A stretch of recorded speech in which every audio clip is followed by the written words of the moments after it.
Hey guys, I hope you guys are doing amazing wherever you are in the world. My name is Shikha and I welcome you to my channel. I'm so grateful that you guys are listening, watching, and subscribing to my channel. I really appreciate all your support. In this video, I wanted to speak to you guys about how there's a lot of people who message me all the time asking me questions about INFJs, and I always think to myself, I am just one INFJ that knows a little bit, perhaps 10% of what being an INFJ is all about, but I don't know what all INFJs are like. Now, of course, I make these videos to portray what INFJs are typically like, and maybe 50% of you, maybe 40% of you kind of will jibe with most of the videos. Maybe some of you will jibe with 10% of the videos, maybe some of you will jibe with 100% of them. But that all just shows me that there are so many different kinds of INFJs out there. Even if we're similar to each other, we also have a lot of differences among ourselves. There's a psychologist friend of mine, a female INFJ, who said something that really spoke to me, and I wanted to share that with you. She goes to a lot of autism conferences, and there's this person that she follows in these conferences, and he has this phrase that he uses every single time that really appeals to her and appealed to me, and that says that once you've met one ASPE, and ASPE is just a term to refer to Asperger's syndrome, so people with Asperger's syndrome, and he says once you've met one ASPE, you've met one ASPE.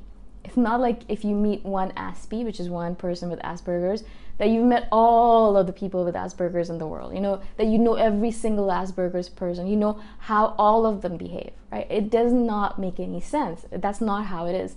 Just like human beings, every human being is completely different and separate from every other human being.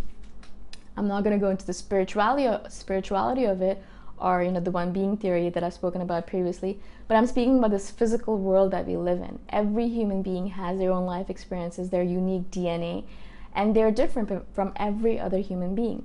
The same thing applies to INFJs as well, guys. It's not that if you are an INFJ and if you meet another INFJ that you're going to be a carbon copy of each other. It's not going to be the case that you can say, okay, I do things this way, so it must mean that you do things this way as well. And if you don't, then you must not be an INFJ, or that I'm not an INFJ. That's not what it's all about. And I would apply the same phrase to INFJs as well. Once you've met one INFJ, you've met one INFJ. It does not mean that you've met all of the INFJs in the world, that all of the INFJs in the world are going to be exactly the same. That's not what it means. It does not mean that at all. And I really want you guys to understand that. That's not one of the reasons I'm doing these videos, to make all of us feel like we're all exactly the same. Yes, there are similarities, of course, but that's the case with every human being on this planet. There are more similarities among INFJs than non-INFJs, obviously, right? I mean, I'm going to have more similarities with someone out there who is an INFJ than someone who is an ENTP. I'm going to have more similarities with someone out there who's a female INFJ than someone who is a female INFP, right?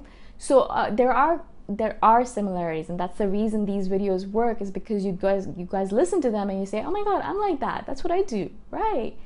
And so there are similarities for sure, but I also don't want you guys to use these, as I've said, to put yourself into a random little box. I want you to use these videos in order to open up the boxes that we have placed ourselves into. The reason I believe these are important, these videos that I do, is because what we do as INFJs is that we think, that we're alone, that no one understands us, that we're lonely, that we're never going to have any friends, that no one is ever going to get us. And then we place ourselves into these tiny little boxes, basically our caves, and we hide in our caves forever because we feel like no one out there gets us. That's the cave or the box that I'm trying to get you out of. I don't want you to get out of that box of not understanding and being alone and jump into right another box where you think, I am an INFJ and I can only be with INFJs and I can only be friends with INFJs because they're the only people who understand me. That's another box that you're placing yourself into. And I really don't want you guys to do that. That's not the reason we're doing these. I'm not doing these videos for that particular reason, and that's not the reason you guys are listening to these videos. The main essence of all of what I'm talking about is for you guys to learn about yourself, to know thyself. That is the absolute paramount goal of an INFJ on this planet, no matter who they are, no matter where they are, no matter what kind of an INFJ they are. The main goal that I want you guys to realize is to learn about yourself. Maybe one of my videos will help you do that. Maybe they won't. Maybe you're going to listen to my videos and think, oh my God, this is absolute BS. Maybe you're going to listen to someone else's videos and say, yeah, that makes sense. He makes sense. I agree with what he's saying. And so you're going to listen to him. That's the main point of it. Whatever you do as an INFJ or non-INFJ, the main essence of everything is that you have to learn about yourself and realize, if you're a non-INFJ or an INFJ, that if you've met one INFJ or one ENTP or one INFP, it doesn't mean that you've met them all. We're all really different in our own way. That does not mean that these MBTI types don't work, of course. They're just one way of delineating ourselves, of classifying ourselves, right? One way of learning about ourselves. There's so many different ways to learn about ourselves. There's Enneagrams, there's astrology, there's the spiral dynamics theory. There's so many other theories that you can use in order to learn about where you are, which phase you're in, which consciousness level you're in, what you're all about. And that's all this is all about. Learning about yourself, knowing yourself. That's the main point of all of these videos. Nothing else matters more than learning about yourself. So if you realize that there is a point about an INFJ and you say, that does not work for me at all, I am not like that at all, but she's saying that INFJs do that. If it doesn't work for you, it doesn't work for you, right? I mean, what are you going to do about it? Not all INFJs are going to be exactly the same. I really want to delineate this point over and over and over again. Now, when you guys are messaging me with questions saying, I met this INFJ and she did this and he did that, and tell me what am I supposed to do with this? I'm giving you my opinion or perspective from one INFJ's perspective, right? I'm just one measly little INFJ who really doesn't know anything that much anyways, right? I'm only brave enough to do these videos. There are so many more INFJs out there, a lot of them who comment on these videos, who know so much more about this stuff than me actually. Really, if you think about it, they're more knowledgeable about this than me. The only reason I'm doing these videos is because I have the courage perhaps to do it, or perhaps I have the gumption for it. Who knows? But I'm saying that there are other people out there who know more than me. The only reason I reply to your emails and say this is how I think that it should go, or this is what I think about this situation, is because I think most of the time, all of you who are messaging with these questions, all you guys really need is someone to listen to, right? Someone to vent your problems to, or someone to just bounce your ideas back and forth with, right? And that's all I'm kind of working as a sounding board. I'm just sitting there thinking, all right, so if I'm an objective third party and I'm not involved with these people, so I know perhaps I can offer some objectivity to this situation. So what should I say to this person based on that? Perhaps I'm using a little bit of my INFJ intuition, obviously. Perhaps I'm using a little bit of my INFJ-ness to give you perspectives on this other INFJ that you're asking about. But mostly I'm just using my common sense and saying, I don't think that sounds right. This is what I think you should do.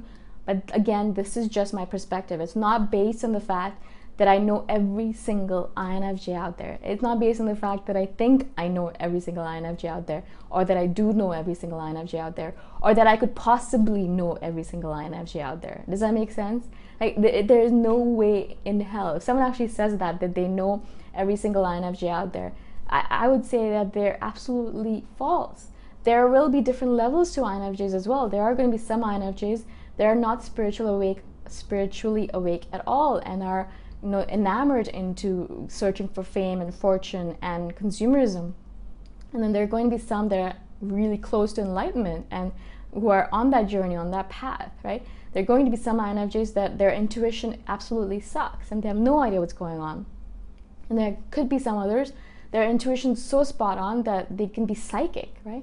And so there's different spectrums to this as well, to the INFJ-ness of people. So if you met one INFJ, you have just met one INFJ. You have not met them all. So please don't judge every single INFJ based on this one INFJ that you've met. And I see a lot of people doing that with the videos from non-INFJs. There are lots of non-INFJs who give their perspective on INFJs. And I think to myself, how many INFJs have you met that you think you're making this judgment on this person and on us? Like, if I make a video on what INFJs are like, I'm an INFJ, so I can say, okay, this is what one INFJ is like, right? So for me, that's all right. But if I think about it, when some non-INFJ makes a video and says, all INFJs are like this, they suck, they don't know what they're doing, I think to myself, how many INFJs have you met? 2, max 3? Like, if you think about it, how many could you have possibly met? So how can you make judgments like that about a person? How can you make judgments about any group of people, really? Isn't that some sort of racism or sexism or some kind of prejudice in general? Like, if you're saying that all INFJs are like this, or all non-INFJs are like this, or all ENTPs are like that, I think it's kind of being a little bit prejudiced. And I know sometimes I do that as well. I'm not saying that I am not, guilty of that sin. And that's the reason I'm really trying as much as possible in the future to make this delineation between the fact that yes, there are INFJ traits that are pretty common, maybe 50-60% of us have it, but there are always going to be INFJs who are not going to be like the other INFJs, or there's always going to be traits that some people will have and some people won't. Some INFJs will have, some INFJs won't.